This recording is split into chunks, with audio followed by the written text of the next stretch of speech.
अनाथ कुत्ते के बच्चे और बाघिन माँ की रक्षा। गर्मियों का मौसम चल रहा था। इसी बीच गर्मी से राहत पाने के लिए लूसी नाम की गर्भवती कुतिया जंगल आती है। पर जंगल में भी वही हाल था। थोड़ी देर जंगल घूमने के बाद लूसी सोचती है, क्या सोचा था और क्या हो गया। गर्मी तो जंगल में भी हो रही है। सोचा था जंगल की शीतल छाया में बच्चों को जन्म दूंगी, पर अब लगता है वापस गांव ही जाना होगा। ऐसा सोचकर लूसी वापस गांव जाते रहती है कि तभी उसे एक भूखा भेड़िया देख लेता है। भेड़िया लूसी को देखकर सोचता है, गर्मी के मौसम के कारण जानवर नहीं मिल रहे थे शिकार के लिए। कब से भूखा था मैं, और आज ये शिकार मिल गया खाने के लिए। सच में भगवान के घर देर है पर अंधेर नहीं। भेड़िया खुशी से लूसी के सामने आता है। भेड़िया लूसी को घूरने लगता है। लूसी भेड़िए का इरादा जान जाती है और मन ही मन सोचती है, भेड़िया तो अब मुझे छोड़ेगा नहीं। हे भगवान, अब तो इससे विनती करना भी बेकार होगा। कैसे भी करके बच्चे को बचाना होगा। बसंती के जैसे भागना पड़ेगा अब मुझे। ऐसा सोचकर लूसी तेजी से भागने लगती है। भेड़िया भी लूसी का पीछा करता है।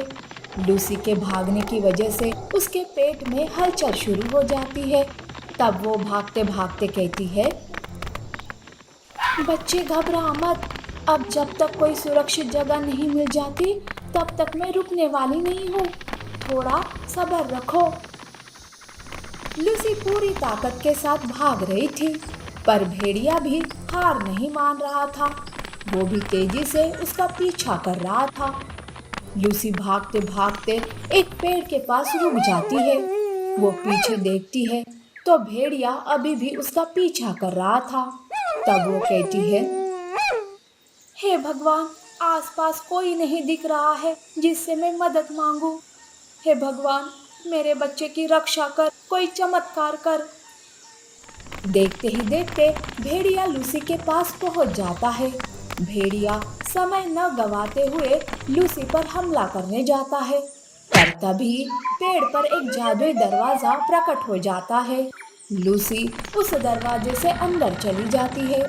लूसी के अंदर जाते ही दरवाजा गायब हो जाता है। भेड़िए का वार खाली जाता है। एकदम से लूसी को गायब होता देख भेड़िया चकित हो जाता है। अरे, ये क्या मजाक हो गया मेरे साथ। मेरे तो मुंह का निवाला छीन गया। हाय रे, इस कुतिया ने बहुत भगाया। अब मैं क्या करूं। भेड़िया उस पेड़ के इर्द गिर्द घूमता है, पर ना ही उसे लूसी मिलती है और ना ही वो जादुई दरवाजा। तब हताश होकर भेड़िया वहां से चला जाता है। उधर लूसी जादुई दरवाजे से एक अलग ही दुनिया में चली जाती है। वहां का ठंडा मौसम देखकर वो बहुत खुश हो जाती है। इतनी भाग दौड़ के बाद मुझे सुकून मिला है। यहाँ के मौसम से तो मेरी थकान ही गायब हो गई। वैसे ये जगह कितनी खूबसूरत है। बस अब खाने को कुछ मिल जाए तो मज़ा आ जाएगा। लूसी के ऐसे कहते ही लूसी के सामने खाना प्रकट हो जाता है। लूसी खुशी से खाना खा लेती है और आराम करती है। आराम करने के बाद लूसी वो जगह घूमती रहती है। तभी उसे एक सुनहरी हिरनी मिलती है। तब हिरनी लूसी से कहती है, लूसी, कैसे लग रहा है अब तुम्हें? हमारी जादुई दुनिया तुम्हें पसंद आई कि नहीं? मुझे बहुत अच्छा लग रहा है यहाँ पर आकर। आपकी वजह से मेरी और मेरे बच्चे की जान बच गई। आपका बहुत बहुत धन्यवाद। पर अब मैं यहाँ से बाहर जाना चाहती हूँ। मुझे बाकी जानवरों के साथ रहना है। ठीक है, जैसी तुम्हारी मर्जी। मैं जादुई दरवाज़ा खोलती हूँ और हाँ, मैं तुम्हें एक जादुई शक्ति देती हूँ जिसका इस्तेमाल तुम खुद के लिए या फिर किसी और के लिए कर सकती हो। पर हाँ, ये जादू बस एक बार ही काम कर सकती है, बार बार नहीं। हिरनी लूसी को जादुई शक्ति देती है और जादुई दरवाजा प्रकट करती है। लूसी बाहर आकर अच्छा महसूस करने लगती है। अब लूसी उसी जंगल में रहने लगती है। मौसम भी बदल जाता है। बारिश की वजह से जंगल फिर से हरा भरा हो जाता है और जानवर भी वापस आ जाते हैं। लूसी बाकी जानवरों के साथ खुशी से रहने लगती है। अब लूसी अपने बच्चों का आने का बेसब्री से इंतजार कर रही थी। ऐसे में एक दिन लूसी देखती है कि भेड़िया गर्भवती बाघिन के साथ लड़ाई कर रहा है। तब लूसी सोचती है, हे भगवान, ये भेड़िया हर गर्भवती के पीछे पड़ जाता है। अब क्या करूं? कैसे बाघिन को बचाऊं? अरे हाँ, मुझे बाघिन और उसके बच्चे को बचाने के लिए जादुई शक्ति का इस्तेमाल करना होगा। लूसी हिरनी ने दी हुई जादुई शक्ति बाघिन पर इस्तेमाल करती है, जिस वजह से बाघिन के चारों तरफ सुरक्षा कवच प्रकट हो जाता है। भेड़िया बाघिन पर वार करने जाता है, पर तभी उसे बिजली का झटका लगता है और वो नीचे गिर जाता है। लूसी बाघिन के पास आती है और उसे सारी बात बताती है। तब बाघिन लूसी का धन्यवाद करते हुए कहती है, लूसी, तुम्हारा बहुत बहुत धन्यवाद। खुद के बारे में न सोचकर मेरे बारे में सोचा और मेरी जान बचाई। मैं ये तुम्हारा एहसान जिंदगी भर नहीं भूलूंगी। भेड़िया ये सब सुनकर गुस्से से आग बबूला हो जाता है और वो पीछे से लूसी पर वार करता है, जिस वजह से लूसी नीचे गिर जाती है और उसे प्रसव पीड़ा शुरू हो जाती है। उसका दर्द देखकर भेड़िया खुश होता है और कहता है, लूसी, उस दिन भी तुमने मुझे धोखा दिया और आज भी। अब मरो ऐसे ही तड़प तड़प कर। भेड़िया वहां से चला जाता है। बाघिन सुरक्षा कवच से बाहर आती है। वो लूसी को संभालती है। तब लूसी दो प्यारे बच्चे को जन्म देती है। लूसी घायल होने की वजह से कमजोर हो गई थी। तब वो बाघिन से कहती है, बाघिन, मेरे बच्चों को अपने बच्चे जैसे पालना। मेरे जाने का वक्त आया है।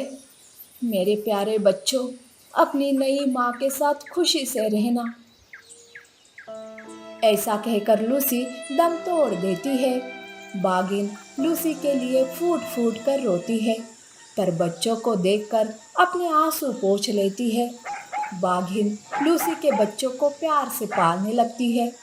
कुछ ही दिनों में बाघिन को भी एक मरा हुआ बच्चा पैदा होता है। अपने मरे हुए बच्चे को देखकर बाघिन कहती है, शायद भगवान भी नहीं चाहता कि मेरी ममता का बंटवारा हो।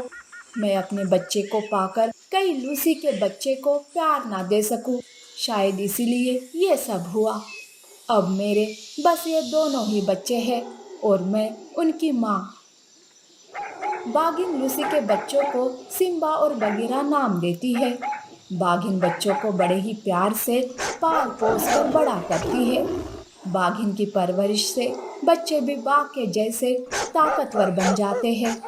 एक बार बाघिन नदी किनारे पानी पी रही थी कि तभी वहाँ वही खूनी भेड़िया आता है। बाघिन को देखकर भेड़िया कहता है, अरे बाघिन, तू तो बूढ़ी हो गई।